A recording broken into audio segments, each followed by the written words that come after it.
Manga One Piece Chapter 1109 menjadi awal dari sebuah cover story yang berkaitan dengan negeri Wano. Setelah di chapter sebelumnya, Karibo yang tahu tentang keberadaan Pluton di negeri itu tidak sengaja bertemu langsung dengan Katarina Devon dan Van Augur di Egghead Island, lalu meminta untuk dipertemukan langsung dengan Kurohige. Oleh karena itu, begitu melihatnya, saya langsung curiga kalau cover story ini mungkin nantinya akan mengarahkan kita pada cerita tentang dijarahnya senjata kuno Pluton oleh Kurohige. Saya pikir kemungkinan musibah itu akan terjadi sangatlah besar, mengingat Kurohige memiliki ambisi yang sangat kuat untuk menguasai dunia. Anggaplah setelah mendengar ceritanya Karibo itu, Kurohige langsung percaya dan langsung ngacir ke negeri Wano untuk mengklaim satu dari 3 senjata kuno ini. Dengan kekuatan Gura-Gura Nominya, bukan sesuatu yang sulit bagi Kurohige untuk menghancurkan tebing raksasa yang mengelilingi negeri Wano guna membuka pintu garasinya Pluton. Lalu Pluton pun akan menjadi kendaraan baru bagi Kurohige untuk meneror seluruh dunia.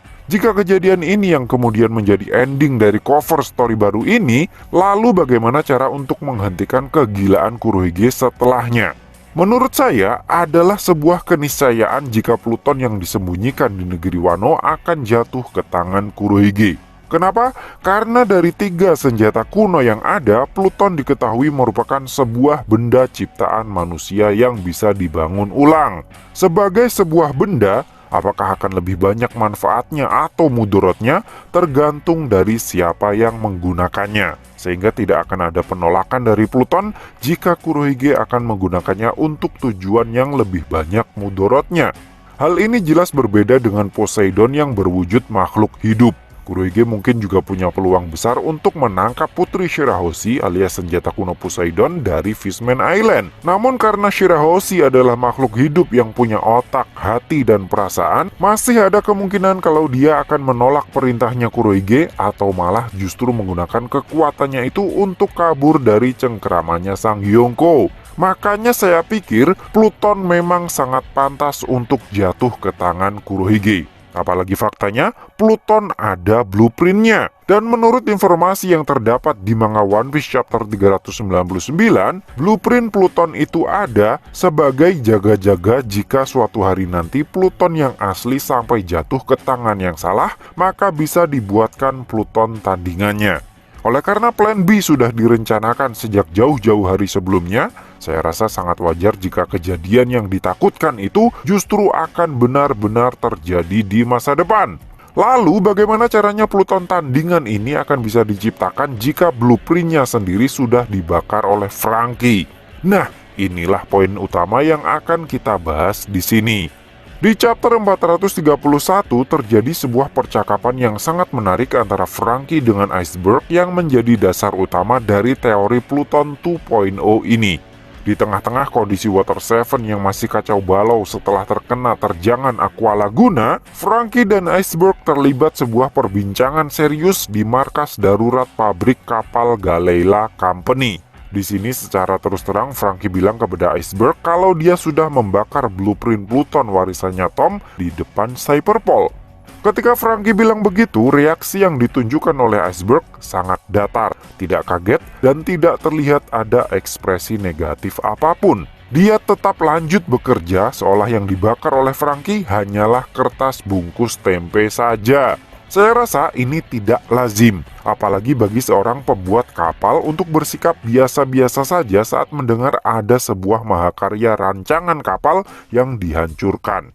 Inilah yang kemudian membuat saya berpikir, jika blueprint Pluton dibuat untuk jaga-jaga kalau Pluton yang asli jatuh ke tangan yang salah, tidak mustahil dong jika Iceberg membuat salinan blueprint Pluton untuk jaga-jaga kalau blueprint Pluton yang asli jatuh ke tangan yang salah. Hal ini tidak terlepas dari fakta bahwa setidaknya Iceberg sudah pernah menyimpan blueprint Pluton selama 4 tahun setelah kematian Tom sebelum dia memberikannya kepada Franky. Sehingga ada kemungkinan dalam rentang waktu tersebut Iceberg menyempatkan diri untuk menyalinnya. Atau bisa juga blueprint Pluton yang dibakar oleh Franky justru hanyalah salinannya saja, sementara yang asli masih disimpan dan dirawat dengan baik oleh Iceberg.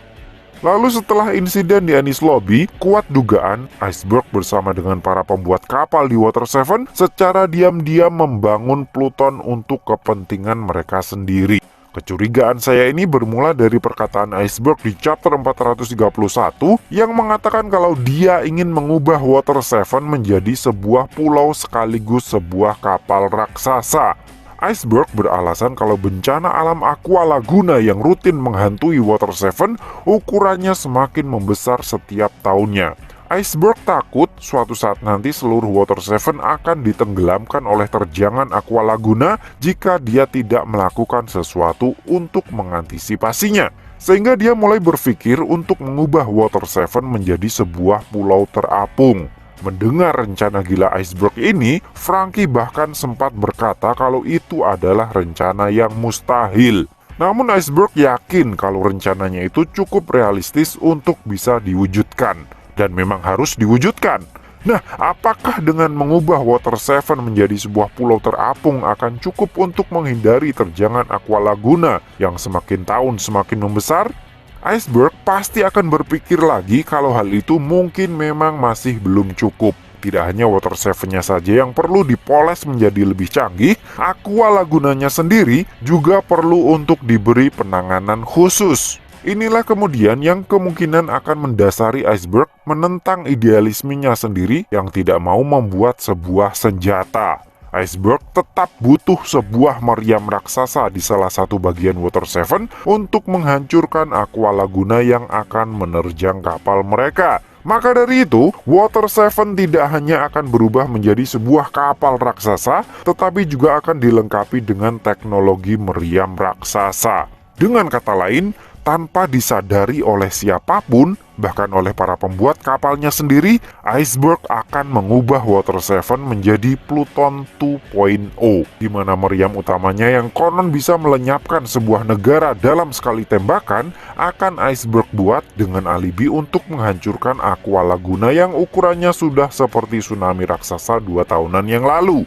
Ini menjadi sangat masuk akal karena logikanya kapal berteknologi tinggi yang ukurannya luar biasa besar seperti itu tentu butuh waktu, biaya, dan tenaga profesional yang sangat banyak untuk membangunnya. Dan jika dipikir-pikir lagi, tidak ada satupun lokasi di bumi One Piece yang dihuni oleh para pembuat kapal profesional sebanyak dan seahli para pembuat kapal di Water 7.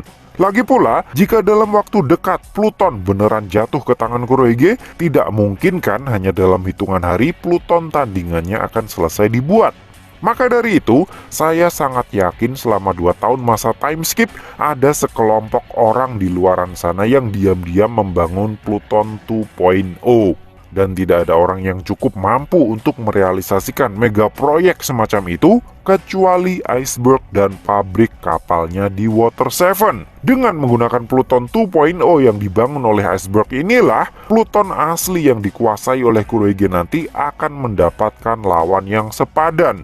Lalu, karena posisi Pluton yang satu ada di Wano, di lautan New World, sementara yang satunya lagi ada di lautan Paradise, maka saat keduanya main lempar-lemparan bom, sudah barang tentu Red Line tidak hanya akan sekedar menjadi netnya saja, tapi juga akan menjadi sasaran peluru nyasar yang mengakibatkan dinding pemisah antar lautan itu akan jebol dan hancur berkeping-keping.